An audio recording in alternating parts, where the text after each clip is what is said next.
Unacademy. Let's crack it. अब एक हम लोग एग्जाम्पल लेते हैं, बिकॉज एग्जाम्पल से हमें अच्छे तरीके से समझ में आता है कि कैसे हमें टेक्निक यूज करना है एग्जामिनेशन में, कैसे we have to use intelligent guess. Intelligent guess, again I am saying, intelligent guess तुक्के पे नहीं होता है, इंटेलिजेंट गेस नॉलेज के बेसिस पे होता है। तो 2016 के प्रीलिम्स में क्वेश्चन आया था, with reference to Astrosat the astronomical observatory launched by India, which of the following statements are correct? First statement is, other than the USA and Russia, India is the only country to have launched a similar observatory into space. पहला statement ये था। दूसरा statement was, astrosat is a 2000 kg satellite placed in an orbit of 1650 kilometer above the surface of the earth. अब इसमें से एक सवाल ये है कि करेक्ट आंसर कौन कौन से होंगे, right?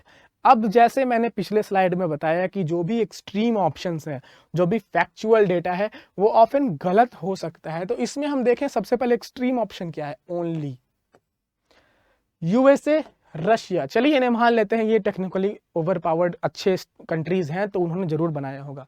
Where is China, right? China कहाँ है? Where is Australia, where is Japan? हो सकता है कि इन लोगों ने भी एक ऑब्जर्वेटरी सैटेलाइट लॉन्च किया हो, तो ओनली वाला स्टेटमेंट हो सकता है गलत हो, अदरवाइज तो ओनली वाला हो सकता है गलत। तो दूसरा स्टेटमेंट को हम लोग देखें, 1650 किलोमीटर। सैटेलाइट्स का यूजुअल वेट इतना होता है, जिसके पास भी थोड़ी भी नॉलेज होगी 2000 केजी तक तो सैटेलाइट होता ही होता है, तो ये सही हो सकता है। दूसरा है 1650 किलोमीटर। अब जिसने भी स्पेस के बारे में थोड़ा भी पढ़ा होगा, there are 2 orbits, geostationary and lower earth orbit. Lower earth orbit maximum 1000 kilometre तक जाता है और जियो स्टेशनरी 36,000 किलोमीटर पे होता है।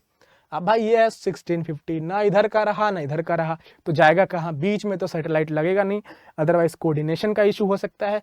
दैट इज वाई इस स्टेटमेंट के गलत होने के काफी ज्यादा चांसेस हैं। तो इसके ऑप्शंस में आंसर होगा D, neither 1 and 2। India, Russia और यूएसए के अलावा भी ये कंट्री है जिसने ऑब्जर्वेटरी लॉन्च किया है। साथ ही साथ ये सैटेलाइट 1650 किलोमीटर पे नहीं बल्कि 650 किलोमीटर पे हो सकती है of the height. Near low earth orbit में इस तरीके के सैटेलाइट्स को प्लेस किया जाता है। सो ये एक एग्जाम्पल है किस तरीके से आपको intelligent guess and elimination technique use करके पेपर सॉल्व करना है विदाउट इवन नोइंग कि एस्ट्रोसैट आखिर होता क्या है। So this is one example which I wanted to give.